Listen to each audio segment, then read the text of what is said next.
জাতীয় নির্বাচন সামনে রেখে করব কাজ গড়ব দেশ এই প্রত্যয়ে নির্বাচনী ইশতেহার ঘোষণা করেছে বিএনপি। সবার আগে বাংলাদেশ ইশতেহারের মূল স্লোগান। দলটির চেয়ারম্যান তারেক রহমান এই ইশতেহার তুলে ধরেন। ইশতেহারকে 5টি অধ্যায়ে ভাগ করা হয়েছে, যেখানে ক্ষমতায় গেলে আগামী 5 বছরের জন্য মোট 51টি দফাকে বিশেষ গুরুত্ব দেওয়া হয়েছে।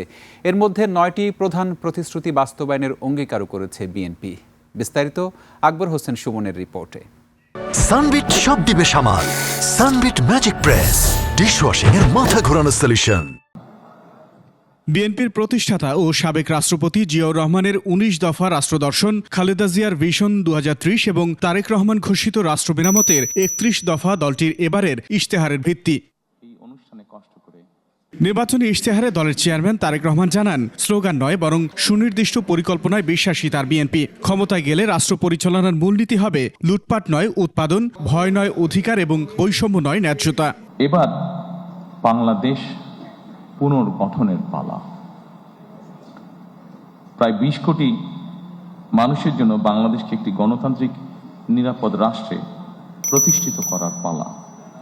বাংলাদেশকে বর্তমান এবং ভবিষ্যৎ প্রজন্মের জন্য একটি নিরাপদ রাষ্ট্রে পরিণত করার জন্য বিএনপি কতগুলো সুনির্দিষ্ট পরিকল্পনা গ্রহণ করেছে। ইশতেহারে 9 প্রধান প্রতিশ্রুতিতে জনকল্যাণ ও অর্থনৈতিক সংস্কারের বিষয় উঠে এসেছে। এতে ফ্যামিলি কার্ড, কৃষক কার্ড, স্বাস্থ্যসেবা ও শিক্ষাসহ মেধাভিত্তিক সরকারি নিয়োগ নিশ্চিত করার প্রতিশ্রুতি দেওয়া হয়েছে। প্রতিদিনকার রাজনীতির বাইরেও সমাজে অনেক মানুষ আছেন, চিকিৎসক হতে পারেন, লয়ার হতে পারেন, সাংবাদিক হতে পারেন, সিভিল সোসাইটির বিভিন্ন পর্যায়ের মেম্বার হতে পারেন, যাদেরও দেশের সম্পর্কে বা দেশ গঠন সম্পর্কে তাদের মূল্যবান মতামত বা উপদেশ অবশ্যই থাকতে পারে।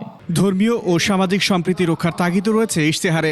যে কোনো প্ল্যান আমরা গ্রহণ করি, এটাকে যদি ইমপ্লিমেন্ট করতে হয় তাহলে অবশ্যই সুশাসন বলতে যা বোঝায় বা রুল অফ ল বলতে যা বোঝায় সেটি আমাদেরকে যে কোনো মূল্যে বাস্তবায়ন করতে হবে।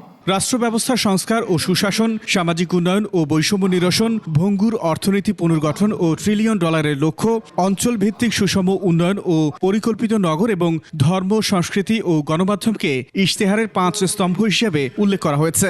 প্রধান লক্ষ্য থাকবে যে কোনো মূল্যে সুশাসন নিশ্চিত করা। আকবর হোসেন সুমন, 21 টেলিভিশন, ঢাকা।